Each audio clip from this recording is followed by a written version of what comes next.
today. So he was that guy. Like when he came out, we celebrate that shit. We looked up to that shit back then. You know, it was the wrong thing to do. Him and my brother was the major guys. Kind of like fucked up my life because I wanted to be with them. So then I wound up going to jail doing a lot of time. It was just crazy, man. We looked up to the wrong shit. But back then, it was about reputation. And boy, we had it. Survival. You see what I'm saying? And we had it, man. It was just different, man. Like the gang shit today is totally different than it was back then. We was more unified. We had more of a purpose. It wasn't a lot of the bullshit that you see today. It was just different, man. How y'all was getting? We gonna talk. How y'all was getting money back in the days as teenagers and young men coming up in the game? Well, there was a lot of stick-ups going on then. Master Blaster here, right? Taught me a lot of shit with that, right? Yeah. But we also had the dope game. It was always in play. It was Heron City back then, and Coke. Yeah. It wasn't like the crack came out later on, you know, and took over and made its own mark. Yeah. But right here is where it all began. Like me and Mouse went to school together. Went right here to 29. Here's 29.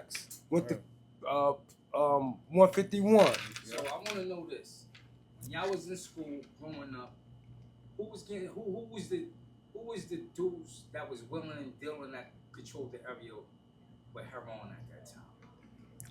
Well, at that time, it was separate off. Well, 58th Street always had dope, coke, weed, and all that, right? Then you had right here. Right here. Cortland Avenue was banging.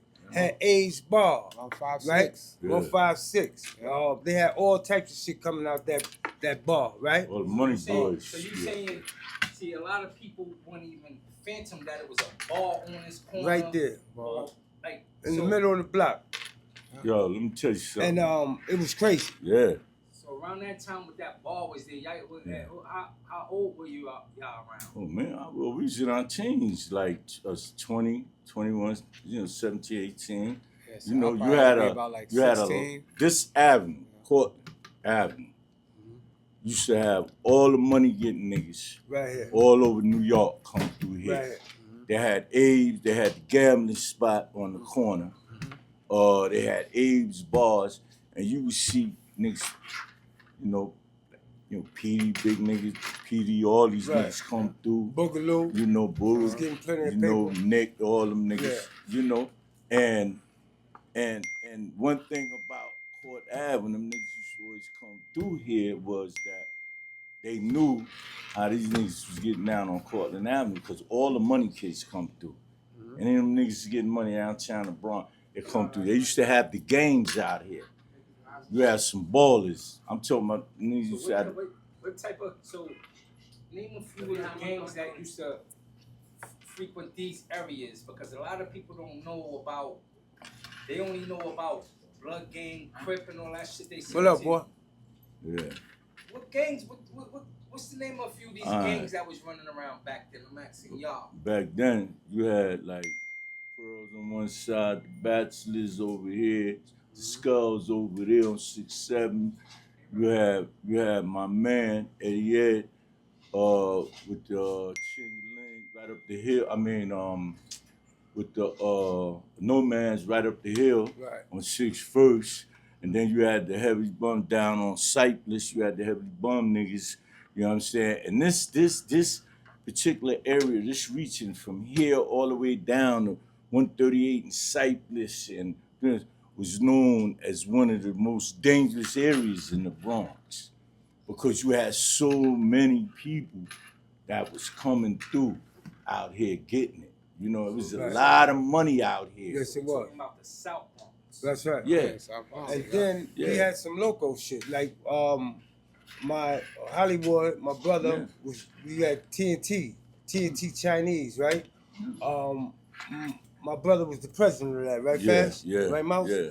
And then we had the baby TNT, right? Yeah. So I ran that shit. You see what I'm saying? So it was different. But that was basically local. It wasn't like the Pearls and the Spades that had all these chapters and all this other stuff, right? Basically local Yeah, cliques. yeah. You see what I'm saying? And we made our mark that way. It was nice. I remember just growing up, watching Mouse, cause we come up under him, like play basketball. He was one of the baddest little dudes around here with a ball, cause he was so little and he was nice. You heard? Mouse bring the Yeah, girls he was out. nice. He was nice, and it's just a lot of history around here. So, I've been around here over 60 years, man. Yeah. Can I elaborate? Remember, That's my man rooming though. Black Pearls, And I used to always be like, I don't shit where I live. You know, not until a couple years ago did anybody know who my family was. You see what I'm saying? And he tell you, I was the one that always went away. Niggas see me when I come back through, you know, but back then, you know, it used to be all the parties and niggas used to get all, and I'm not kidding you, all the bad bitches was living in 58th Street. Tony, all of them. I mean, it was going to Carlos' sister and all the parties, the house parties used to stay. They stayed giving, Who's that? yeah. Her name was, I might, they and were. Angel and Baby and all them. Where they was Angel. from? Well, Angel was from Elton Avenue, right? And they even made their mark. Yeah. You know what I mean? I remember you having to fight to get initiated. You see what I'm saying? It wasn't like so much today. Like, see, back then we fought a lot. We had zip guns and shit like that, breaking antennas off cars and shit, making zip guns, right? It was crazy. So hold up. So a lot of these young niggas, they wouldn't even understand what a zip gun is. They wouldn't understand. What did you do? What kind of damage can you inflict with a zip? Well, it'll kill a man. You know, 22 bullets. 22 bullets. You know, It just might be a small one, right? But any bullet entering your body, that's something that's, you know, gonna fuck you up. Something hot, 10 organs and all that, and they bounce around. Like, yo, and that shit was crazy, man. Like, they don't even know about that. Like, the difference between us back then and the kids today, we used to fight, man. Like, throw your shit up. We got down, you see what I'm saying? Yeah, man. And I gotta gotta go put to this grab out. no gun. And one classic fight, I ain't gonna never forget. It was like where him and Monkey Danny, and I talk about that fight, but yeah, well, we was like I tell you, I ran the little TNTs. And we talking about Monkey Danny. Yeah, Monkey Monkey Danny, Danny, they wound up killing him. He wound up boxing and all that. He's a bad dude. They had their own crew. he went to 151 too. He went to but 151 too. And I used to like call all the shots with the people my age, a little older too. Don't get it fucked up. And so you fight him, you fight him, you fight him. So I put my brother to fight Danny, and I ain't like the result. So I motherfucker, he got to rock now, you heard? And I handled that shit. You see what I'm saying? And I broke him, and he never forgot that. Years later, he wanted to rock some more. But at this time, I'm shooting motherfuckers now. Take that shit on, man, if I blow your fucking